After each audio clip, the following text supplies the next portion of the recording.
बिस्मिल्लाहिर्रहमानिर्रहीम। अस्सलाम वालेकुम नाज़रीन, आप यूट्यूब चैनल देख रहे हैं। मैं इमरान खान हूँ। सबसे पहले आसिम मुनीर साहब ने दौरा अमेरिका अपना मुकम्मल किया, उसके बाद वो बेल्जियम गए और बेल्जियम से भी एक खबर आ रही है, वो बाद में बताता हूँ। लेकिन आसिम मुनीर साहब ने वहाँ पे पाकिस्तानी कम्युनिटी से खिताब भी किया है। वो बतौर आर्मी चीफ जा रहे हैं, फील्ड मार्शल जा रहे हैं, लेकिन पाकिस्तानी कम्युनिटी से भी वो खिताब कर रहे हैं, ताजरों से भी वो मिलते हैं और सियासी और इंतज़ामी मामलात में वो इंटरफेयर करते हैं। तो इस वक्त जो पाकिस्तान की मिलिट्री एस्टेब्लिशमेंट है उसका पूरी तरह से सियासत में और इंतज़ामी मामलात में, वजारत ख़ारजा में, वजारत दाखिला में और तमाम मईशत समेत हर जगह पे उनका अपना एक किरदार है। और ये बड़ी अच्छी बात है पाकिस्तान की मौजूदा जो रजीम है उसमें शामिल सियासी जमातों के लिए कि कल को वो बड़े आराम से सारा मलबा पाकिस्तान की मिलिट्री एस्टेब्लिशमेंट पे डाल देंगे कि जितना भी फेलियर था वो सारा इसलिए था कि हम मजबूर थे, हम कुछ कर नहीं सकते थे और फ़ौज के कंट्रोल में था सारा कुछ, तो उन्होंने ये तबाही फेरी है। हम लोग तो पहले भी डिलीवर करते रहे हैं, आइंदा भी कर सकते हैं। तो ऐसी बातें फ्यूचर में वो कर सकेंगे और उनके लोग ये कहेंगे, और ये मैं अच्छी तरह जानता हूँ, माजी में भी ऐसे करते रहे, आइंदा भी ये करेंगे। पाकिस्तानी कम्युनिटी से उन्होंने खिताब किया, वहाँ भी वो सोशल मीडिया को नहीं भूले। यानी सोशल मीडिया एक ऐसी प्रॉब्लम है पाकिस्तान की एस्टेब्लिशमेंट के लिए जो उनके आसाब पे सवार है और उसे एस्टेब्लिशमेंट किसी जगह पे भी बुला नहीं सकती। जितनी फिक्र और कोशिश सोशल मीडिया को तबाह करने के लिए की गई है, उससे आधी कोशिशें और वक्त सर्फ किया जाता है दहशतगर्दी को ख़त्म करने के लिए या पाकिस्तान की माशी तरक्की के लिए, तो पाकिस्तान के हालात आज शायद पहले से काफ़ी बेहतर होते, लेकिन इस तरफ तवज्जो दी नहीं गई। अच्छा, आर्मी चीफ की मुद्दत मुलाजमत के हवाले से मैं कोई बात आपको बताऊं। इससे पहले जो बेल्जियम का आर्मी चीफ का दौरा, उस हवाले से एक दावा सामने आया है और ये बाकायदा एक दो ट्वीट्स मेरे पास मौजूद हैं। एक मोहम्मद फैसल साहब का ट्वीट है और ये कहते हैं जी कि बेल्जियम के दौरे पर आए हुए पाकिस्तानी आर्मी चीफ आसिम मुनीर के खिलाफ पाकिस्तानियों ने बेल्जियम में FIR कटवा दी है। FIR में आर्मी चीफ पर सफारत खाने के एहलकारों के जरिए हमला करवाने का इल्ज़ाम है। यानी एक तो ये वो उन्होंने बात की है, लेकिन नहीं, जो मेरे पास एक और इतला है ना, वो अब इसकी कोई तस्दीक नहीं हो सकती, लेकिन ये इतला ये कह रही है कि एक दस्तावेज़ है वो जमा करवाई गई है बेल्जियम में और पाकिस्तानियों की जानिब से, जिसमें कुछ जराइम के हवाले से या इंसानी हकूक़ की खिलाफ वर्जियों के हवाले से डाटा शामिल है और इसमें दर्ज जो मालूमात हैं वो मंदरजा झेल हैं। शिकायत कुनिंदा जो है उसका नाम है शेख मोहम्मद अदील, जो अब तक इतला सामने आ रही है और ये भी सोशल मीडिया से इतलात आई हैं। इसकी कंफर्मेशन एक आधे दिन में आ जाएगी और ब्रसल्स बेल्जियम से ये इतलात आ रही हैं और इसका बाकी एड्रेस भी इस आदमी का लिखा हुआ है, सारा कुछ इसके अंदर शामिल है, इनका ईमेल एड्रेस भी लिखा हुआ है। अच्छा, उसमें हाफिज़ सैयद आसिम मुनीर साहब के बारे में उनकी जिस्मानी तफसीलात लिखी हैं, उनकी उम्र लिखी है, उनका कद लिखा है, उनका वज़न लिखा है, साथ उनकी तस्वीर भी मुंसलिक की गई है और ये कहा कि ये ब्रसल्स में आए हैं। तारीख और वक्त लिखा है 10 अगस्त 2025। ऐसा लगता है कि ये दस्तावेज़ जो है वो पहले से तैयार थी। बहरहाल इल्ज़ामात जो है वो इसमें इंसानियत के खिलाफ जराइम, इस्लामाबाद में पुरअमन मुजाहिरीन का कत्लेआम, अगवा और तशद्दुद और 10,000 अफराद को कानूनी कार्रवाई के बगैर कैद में रखना, दहशतगर्दी और आलमी दबाव का, ये सारी चीज़ें जो है वो इसके अंदर शामिल की गई इस दस्तावेज़ में। और इसके अंदर जो सबूत साथ मुंसलिक किए गए हैं वो मुख्तलिफ NGOs और एमनेस्टी इंटरनेशनल की रिपोर्टें और मीडिया के मज़ामीन इसके अंदर शामिल किए गए हैं। और साथ उन्होंने ये कहा कि इस मामले को फेडरल प्रोसिक्यूटर को भिजवाना चाहिए और गिरफ्तारी के वारंट्स और ये वो सब, और ये दस्तावेज संगीन इल्ज़ामात की निशानदेही करती है और कानूनी कार्रवाई की दरख्वास्त करती है।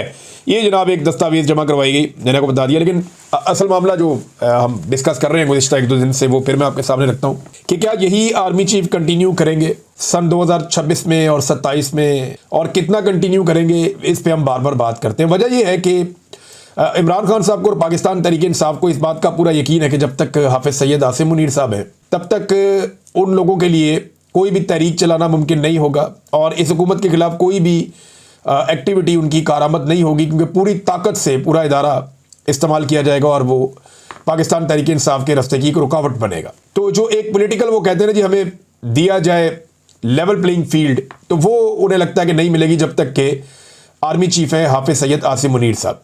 और अब ये लड़ाई नई नहीं है, ये बहुत पुराना मामला है। इसमें जो हाफिज़ आसिम मुनीर साहब के जो हमायती हैं वो ये कहते हैं कि इमरान खान साहब ने अपने दौर में जब वो वज़ीर आज़म थे तो इनके साथ ज़्यादती की थी, और इमरान खान साहब कहते हैं जी मैंने कोई ज़्यादती नहीं की थी, बल्कि ये मेरी अहलिया से मिलना चाहते थे, उन्होंने इनकार कर दिया था, तो इस बात का गुस्सा है। बहरहाल जो भी है, आज पाकिस्तान तहरीक इंसाफ के साथ जो कुछ भी हो रहा है इसके पीछे कुछ लोग खुलकर कहते हैं, कुछ लोग दबे लफ्ज़ों में कहते हैं, लेकिन पाकिस्तान की एस्टेब्लिशमेंट का पूरा हाथ है। अब दो सवालात हमने सामने रखे थे। नंबर एक कि क्या एक नई मुद्दत मुलाजमत शुरू होगी कि एक्सटेंशन मिल गई, जीरो से दोबारा शुरू होगा, तो नए कानून के मुताबिक तो 5 साल के लिए आर्मी चीफ आएगा। तो क्या नई एक्सटेंशन और 5 साल होंगे, या जो एक नया कानून बनाया गया है वो पिछले एक्सटेंशन से उसको शामिल कर दिया जाएगा। एक्सटेंशन इसलिए कह रहा हूं कि आर्मी चीफ की जो नौकरी है उसको रिटेन किया गया था और फिर उसके बाद उनको ये ओहदा दिया गया था, वो पहले रिटायर हो गए थे, जो इतलात थी और जो फैक्ट्स थे, जो फिगर्स थे वहां पे मौजूद थे। अच्छा, इसमें जो है ना वो आसिम मुनीर साहब 3 साल मुकम्मल कर चुके हैं, तो 2 साल उनको और मिल जाएंगे। कुछ लोग दावा करते हैं कि नहीं, नया होगा और 5 साल होंगे, लेकिन राणा सनाउल्लाह साहब और फैसल वाडा, ये दोनों लोगों की अगर आप बात सुने तो फैसल वाडा का ताल्लुक क्योंकि उस कबीले से है जो मिलिट्री एस्टेब्लिशमेंट के लिए सर्व करता है, तो फैसल वाडा साहब की बात को आप समझें कि ये वहां से आई है। और राणा सनाउल्लाह साहब का जो ताल्लुक है वो नवाज शरीफ के कबीले से है, वो यहाँ सर्व करते हैं, तो उनकी बात आप समझें तो समझें, हुकूमत से आई है।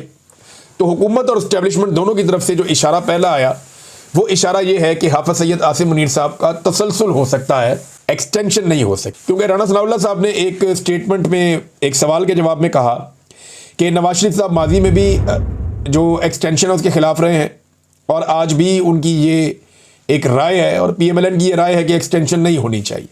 हालांकि पीएमएलएन के इस दौरे हुकूमत में बहुत सारी एक्सटेंशंस हुई हैं, बहुत सारी बेशुमार अफसरान को एक्सटेंशंस दी गई हैं और धड़ाधड़ दी गई हैं और अभी तक दी जा रही हैं। बल्कि ये तो इस पर भी राजी हो गए थे कि हुकूमत को ही एक्सटेंशन दे दी जाए। और ये जो मौजूदा आर्मी चीफ है ये एक्सटेंशन के साथ फिर आर्मी चीफ बने थे, तो नवाज शरीफ साहब ने अपने उसूल तो तोड़ दिए थे, बहुत पहले तोड़ दिए थे। लेकिन राणा सनाउल्लाह साहब का ये बात कहना और अपने आप को उसूली साबित करने की कोशिश करना, वो ये बताता है कि जो एक तसलसल की बात आ रही है कि 3 साल आर्मी चीफ ने मुकम्मल कर लिया तो शायद 2 साल और भी उन्हें मिल जाए तो 2027 तक ये रहेंगे। लेकिन कल किसी ने नहीं देखा तो 2027 तो बहुत दूर है, अभी तो बहुत दूर है। अच्छा नाज़रीन, इसमें एक इंटरनेशनली जो खबरें आ रही हैं इसराइल को लेकर और फ़लस्तीन को लेकर, गज़ा को लेकर, उसमें सहाफ़ियों का कत्लेआम हुआ है, बहुत सारे जो इमदादी कारकुन हैं उनका कत्लेआम हुआ है। रोज़ाना की बुनियाद के ऊपर जो है वो फ़लस्तीनी शहीद हो रहे हैं और उनका कत्लेआम किया जा रहा है। जो लोग भूखे हैं, प्यासे हैं, उनकी मुश्किलात बढ़ती जा रही हैं। और यहाँ पे एक नया मंसूबा नेतन्याहू ने बनाया कि वो पूरी की पूरी गज़ा की पट्टी पे कंट्रोल करेगा और इसराइल जो है वो पूरे गज़ा पे कब्जा करेगा। इसमें इसराइल के अंदर भी सख्त मुखालफत का सामना करना पड़ा। इसराइली फ़ौजी ने भी एक ने खुदकुशी की है कि ये जो जुल्म हमारे से करवाया जा रहा है, इस किस्म की चीज़ें रिपोर्ट हो रही हैं। लेकिन जो कुछ भी इस वक्त गज़ा में हो रहा है इसके लिए पाकिस्तान माजी में जैसे आवाज़ उठाता था वैसे इस मरतबा आवाज़ उठाता हुआ दिखाई नहीं दिया। यानी कुछ चीज़ें पाकिस्तान ने ऐसी की है जिससे लगता है कि शायद गज़ा के ऊपर पाकिस्तानी एस्टेब्लिशमेंट की पॉलिसी बदल गई है। जनरल बाजवा एक ऐसे जर्नैल थे जो ये बातें खुलकर करते थे सहाफ़ियों के साथ या ऑफ द रिकॉर्ड मीटिंग्स में कि इसराइल के साथ पाकिस्तान को अपने ताल्लुकात बनाने पे गौर करना चाहिए और इसराइल के मामले के ऊपर पाकिस्तान को अपनी पॉलिसी तब्दील करनी चाहिए।